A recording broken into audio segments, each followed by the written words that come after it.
बीमारियों को हम झेल रहे हैं, उस बीमारियों से मुक्ति का अभियान सरल नहीं हो सकता है। आपकी कठिनाइयों को मैं भलीभांति समझ सकता हूं, लेकिन जब मैं आपका समर्थन देखता हूं, आपका सहयोग देखता हूं, आपको भ्रमित करने के लिए ढेर सारे प्रयास चल रहे हैं, उसके बावजूद भी कभी कभी मन को विचलित करने वाली घटनाएं सामने आते हुए भी आपने सच्चाई के इस मार्ग को भलीभांति समझा है, देश हित की इस बात को भलीभांति आपने स्वीकार किया है। 500 और 1000 के नोट और इतना बड़ा देश, इतनी करेंसियों की भरमार, अरबों खरबों नोटें और ये निर्णय पूरा विश्व बहुत बारीकाई से देख रहा है। हर कोई अर्थशास्त्री इसका बहुत एनालिसिस कर रहा है, मूल्यांकन कर रहा है।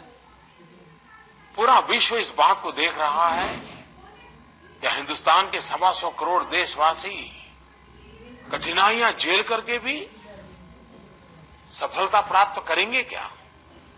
विश्व के मन में शायद प्रश्न चिन्ह हो सकता है।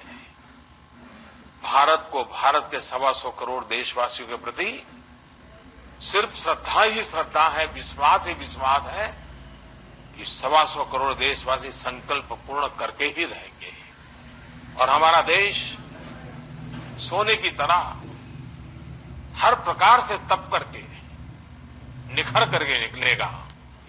और उसका कारण इस देश का नागरिक है, उसका कारण आप है।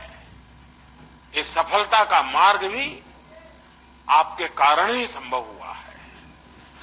पूरे देश में केंद्र सरकार, राज्य सरकार, स्थानीय स्वराज संस्थाओं की सारी इकाइयां, 1,30,000 बैंक ब्रांच, लाखों बैंक कर्मचारी, 1.5 लाख से ज्यादा पोस्ट ऑफिस, 1 लाख से ज्यादा बैंक मित्र दिन रात इस काम में जुटे हुए हैं, समर्पित भाव से जुटे हुए हैं। भांति भांति के तनाव के बीच ये सभी लोग बहुत ही शांत चित्त रूप से इसे देश सेवा का एक यज्ञ मान करके, एक महान परिवर्तन का प्रयास मान करके कार्यरत है। सुबह शुरू करते हैं, रात कब पूरा होगा पता तक नहीं रहता है, लेकिन सब कर रहे हैं। और उसी का कारण है कि भारत इसमें सफल होगा, ये स्पष्ट दिखाई दे आ रहा है। और मैंने देखा है कि इतनी कठिनाई के बीच बैंक के, पोस्ट ऑफिस के सभी लोग काम कर रहे हैं। और जब मानवता के मुद्दे की बात आ जाए तो वो 2 कदम आगे दिखाई देते हैं। किसी ने मुझे कहा कि खंडवा में एक बुजुर्ग इंसान को एक्सीडेंट हो गया, अचानक पैसों की जरूरत पड़ गई। वहां स्थानीय बैंक के कर्मचारी के ध्यान में आया और मुझे ये जानकर के खुशी हुई कि खुद जाकर के उनके घर उस बुजुर्ग को उन्होंने पैसे पहुंचाए ताकि इलाज में मदद हो जाए। ऐसे तो अनगिनत किस्से हर दिन टीवी में, मीडिया में, अखबारों में, बातचीत में सामने आते हैं। इस महायज्ञ के अंदर परिश्रम करने वाले, पुरुषार्थ करने वाले इन सभी साथियों का भी मैं हृदय से धन्यवाद करता हूं। शक्ति की पहचान तो तब होती है जब कसौटी से पार उतरते हैं। मुझे बराबर याद है जब प्रधानमंत्री के द्वारा जनधन योजना का अभियान चल रहा था और बैंक के कर्मचारियों ने जिस प्रकार से उसको अपने कंधे पर उठाया था और जो काम 70 साल में नहीं हुआ था उन्होंने करके दिखाया था, उनके सामर्थ्य का परिचय हुआ। आज फिर एक बार उस चुनौती को उन्होंने लिया है और मुझे विश्वास है कि 125 करोड़ देशवासियों का संकल्प, सबका सामूहिक पुरुषार्थ इस राष्ट्र को एक नई ताकत बना करके प्रशस्त करेगा। लेकिन बुराइयां इतनी फैली हुई है कि आज भी कुछ लोगों की बुराइयों की आदत जाती नहीं है। अभी भी कुछ लोगों को लगता है कि ये भ्रष्टाचार के पैसे, ये काले धन, ये बेहिसाबी पैसे, ये बेनामी पैसे कोई न कोई रास्ता खोज करके व्यवस्था में फिर से ला दूं। वो अपने पैसे बचाने के फिराक में गैर कानूनी रास्ते ढूंढ रहे हैं।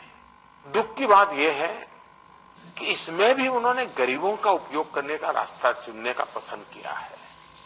गरीबों को भ्रमित कर, लालच या प्रलोभन की बातें करके, उनके खातों में पैसे डाल करके या उनसे कोई काम करवा करके पैसे बचाने की कुछ लोग कोशिश कर रहे हैं। मैं ऐसे लोगों से आज कहना चाहता हूं, सुधरना न सुधरना आपकी मर्जी, कानून का पालन करना न करना आपकी मर्जी, वो कानून देखेगा क्या करना, लेकिन मेहरबानी करके आप गरीबों की जिंदगी के साथ मत खेलिए। आप ऐसा कुछ न करें कि रिकॉर्ड पर गरीब का नाम आ जाए और बाद में जब जांच हो तो मेरा प्यारा गरीब आपके पाप के कारण मुसीबत में फंस जाए। और बेनामी संपत्ति का इतना कठोर कानून बना है जो इसमें लागू हो रहा है, कितनी कठिनाई आएगी। और सरकार नहीं चाहती है कि हमारे देशवासियों को कोई कठिनाई आए। मध्य प्रदेश के कोई श्रीमान आशीष ने इस 500 और 1000 का माध्यम से भ्रष्टाचार और काले धन के खिलाफ जो लड़ाई छिड़ी गई है, उन्होंने मुझे टेलीफोन किया है, उसे सराहा है। सर नमस्ते, मेरा नाम आशीष पारे है। मैं ग्राम तिराली, तहसील तिराली, जिला हरदा, मध्य प्रदेश का एक आम नागरिक हूँ। आपके द्वारा जो मुद्रा 1500 के नोट बंद किए गए हैं, यह बहुत ही सराहनीय है। मैं चाहता हूं कि मन की बात में कई उदाहरण लोगों को बताइए कि लोगों ने असुविधा सहन कर होने के बावजूद भी उन्होंने राष्ट्र उन्नति के लिए यह कड़ा कदम के लिए स्वागत किया है, जिससे लोग एक तरह से उत्साहवर्धित होंगे। और राष्ट्र निर्माण के लिए कैशलेस प्रणाली बहुत आवश्यक है और मैं पूरे देश के साथ हूँ और मैं बहुत खुश हूँ कि आपने 1500 के नोट बंद करा दिए। वैसा ही मुझे एक फोन कर्नाटक के श्रीमान येलप्पा वेलांकर जी की तरफ से आया है। मोदी जी नमस्ते, मैं कर्नाटक का कोप्पल डिस्ट्रिक्ट का इटनाल से गांव से येलप्पा वेलांकर बात कर रहा हूं। आपको मन से मैं धन्यवाद करना चाहता हूं, क्योंकि आपने कहा था कि अच्छे दिन आएंगे, लेकिन किसी ने भी नहीं सोचा कि ऐसा बड़ा कदम आप उठाएंगे। 500 का और 1000 का नोट ये सब दे करके कालाधन और भ्रष्टाचारियों को सबक सिखाया। हर एक भारत के नागरिक को इससे अच्छे दिन कभी नहीं आएंगे। इसी के लिए मैं आपको मन पूर्ण धन्यवाद करना चाहता हूँ। कुछ बातें मीडिया के माध्यम से, लोगों के माध्यम से